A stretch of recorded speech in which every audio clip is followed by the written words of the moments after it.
नमस्कार। आप देख रहे हैं भगीरथ प्रयास और मैं हूं लव कुश तिवारी। खबर अयोध्या से है। अयोध्या में आज महामहिम राष्ट्रपति रामनाथ कोविंद पधारे। महामहिम राष्ट्रपति कोविंद लखनऊ से रेल मार्ग से विशेष रेल से आज अयोध्या पहुंचे। अयोध्या के आधुनिक रेलवे जंक्शन पर उनका भव्य स्वागत किया। उन्होंने वहां से निकलकर भगवान राम के दर्शन किए और अयोध्या में रामलीला के लिए विशेष रूप से बनाए रामायण कॉन्क्लेव का शुभारंभ भी किया।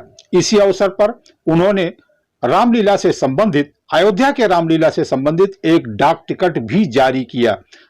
राष्ट्रपति रामनाथ कोविंद के साथ उत्तर प्रदेश के मुख्यमंत्री योगी आदित्यनाथ और उत्तर प्रदेश की राज्यपाल आनंदीबेन पटेल सहित अनेक विशिष्ट अतिथि मौजूद थे। हम आपको यहां महामहिम का भाषण भी सुनवाएंगे। उन्होंने अयोध्या के बारे में क्या कहा वो सब कुछ आपको बताएंगे। उनका किस प्रकार यहां भव्य शाही स्वागत किया गया वो भी हम आपको दिखाएंगे। लेकिन उसके पहले हम आपको बता दें कि आज पहली बार अयोध्या पहुंचकर रामनाथ कोविंद गदगद हो गए। उन्होंने भगवान राम को साष्टांग प्रणाम किया और कहा कि अयोध्या आना उनके लिए सौभाग्य की बात है। आप यहां देख पा रहे हैं अयोध्या रेलवे जंक्शन का यह दृश्य है, ANI ने जारी किया है और यहां राष्ट्रपति रामनाथ कोविंद का भव्य स्वागत किया गया। कल तक जो अयोध्या उपेक्षित रहा करती थी, आज उस अयोध्या की शान का बखान करते नहीं बन रहा है। जगह जगह महामहिम राष्ट्रपति रामनाथ कोविंद के स्वागत में विभिन्न प्रकार के आयोजन किए गए और आज अयोध्या अपने आप को गौरवान्वित कर रही थी। देश का राष्ट्रपति आज अयोध्या पहली बार आया। हम आपको बता दें कि अयोध्या में भगवान राम का मंदिर प्रगति पर है। राम के मंदिर का निर्माण हो रहा है और इसका जायजा भी राष्ट्रपति रामनाथ कोविंद ने लिया। आप यहां सांस्कृतिक कार्यक्रमों की झलकी देख पा रहे हैं। हम आपको इसे आगे सस्वर सुनाने वाले हैं, लेकिन उसके पहले आप सुने महामहिम राष्ट्रपति रामनाथ कोविंद को। अयोध्या में पर्यटन के विकास तथा रामायण के प्रचार प्रसार से जुड़े हुए इस कार्यक्रम में प्रमुख रूप से उपस्थित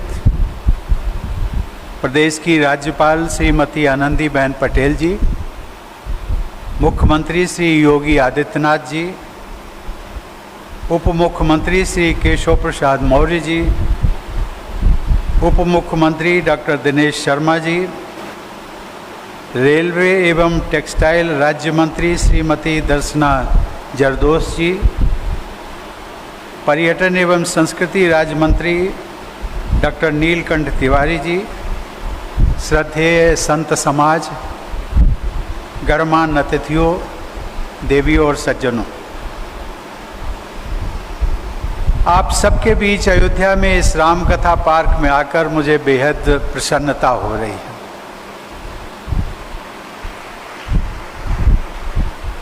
जैसा कि नाम से चरितार्थ है राम कथा पार्क, हम सब लोग जानते हैं कि राम कथा के महत्व के बारे में गोस्वामी तुलसीदास जी ने कहा था कि राम कथा सुंदर करतारी, संशय बिहग उड़ावन हारी। अर्थात राम की कथा हाथ की वो मधुर ताली है जो संदेह रूपी पक्षियों को उड़ा देती। गुरुदेव रविंद्रनाथ टैगोर ने कहा था कि रामायण और महाभारत ये दो ऐसे ग्रंथ हैं कि जिसमें भारत की आत्मा के दर्शन होते हैं। ये कहा जा सकता है कि भारतीय जीवन मूल्यों के आदर्श, उनकी कहानियाँ और उपदेश रामायण में संपूर्ण रूप से समाहित है। मेरा भी मानना है कि रामायण एक ऐसा विलक्षण ग्रंथ है जो राम कथा के माध्यम से विश्व समुदाय के समक्ष मानव जीवन के उच्च आदर्शों और मर्यादाओं को प्रस्तुत करता है। मुझे विश्वास है कि रामायण के प्रचार प्रसार हेतु उत्तर प्रदेश सरकार का यह प्रयास भारतीय संस्कृति तथा पूरी मानवता के हित में बहुत महत्वपूर्ण सिद्ध होगा। देवी और सज्जनों, ये अयोध्या नगरी प्रभु राम की जन्मभूमि और लोकमानस में देखा जाता है। देवी और सज्जनों, मुझे ये जानकर प्रसन्नता हुई कि इस वर्ष जुलाई में थाईलैंड की राजकुमारी द्वारा दिल्ली में थाई रामायण राम की का विमोचन किया गया।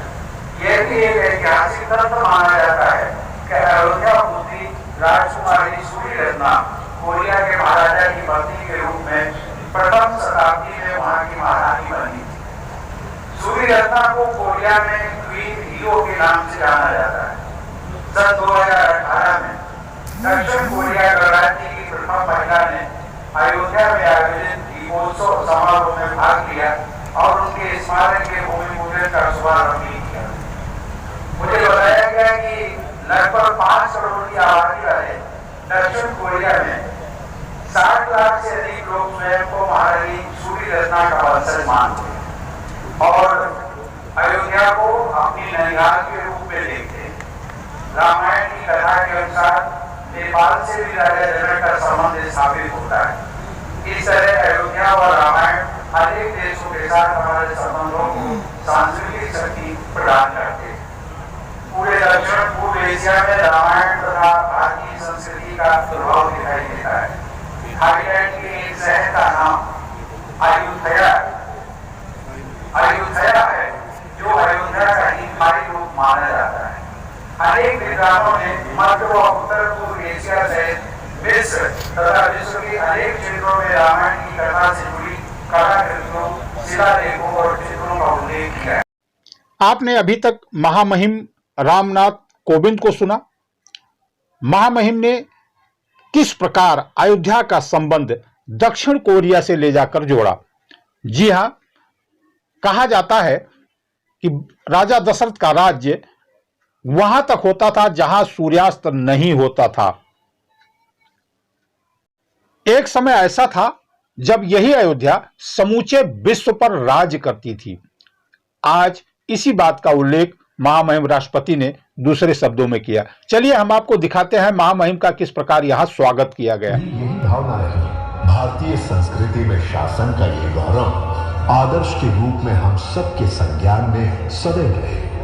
यह उत्सव राम कथा के मूल और प्रेरक तत्वों को रेखांकित करने और उसकी ओर ध्यान आकृष्ट करने का एक प्रयास है। माननीय राष्ट्रपति श्री रामनाथ कोविंद जी और माननीय प्रधानमंत्री श्री नरेंद्र मोदी जी की प्रेरणा, माननीय राज्यपाल श्रीमती आनंदीबेन पटेल एवं माननीय मुख्यमंत्री योगी आदित्यनाथ जी के संरक्षण और मार्गदर्शन में रामायण कॉन्क्लेव अयोध्या से आरंभ होकर प्रदेश के अनेक महत्वपूर्ण नगरों से होता हुआ प्रभु श्री राम की नगरी अयोध्या में 1 नवंबर को संपन्न होगा।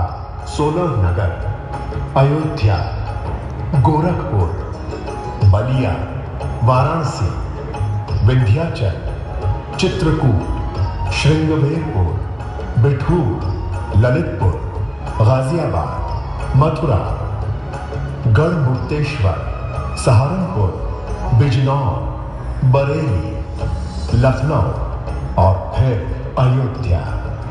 65 दिनों तक चलने वाला आयोजन रामायण कॉन्क्लेव में राम कथा पर आधारित वैचारिक संवाद, रामायण के विविध प्रसंगों पर आधारित गायन, वादन एवं नृत्य की आकर्षक प्रस्तुतियां की जाएंगी।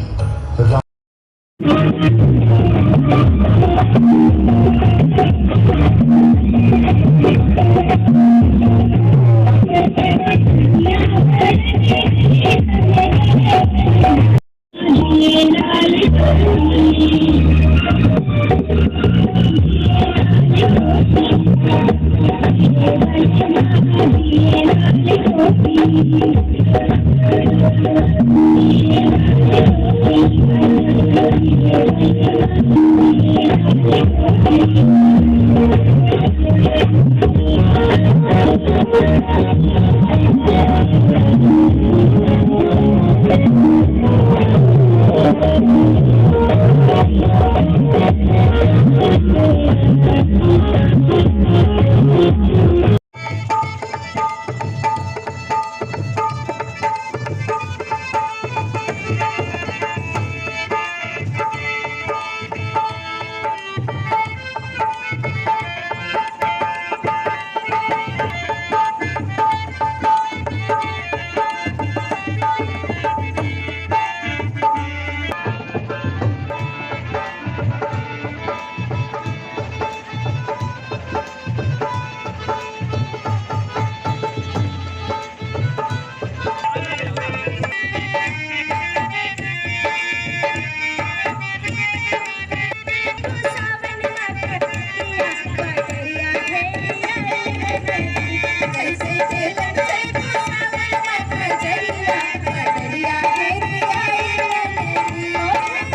तो आपने देखा यहां अयोध्या में किस प्रकार महामहिम राष्ट्रपति रामनाथ कोविंद का भव्य दिव्य स्वागत किया गया।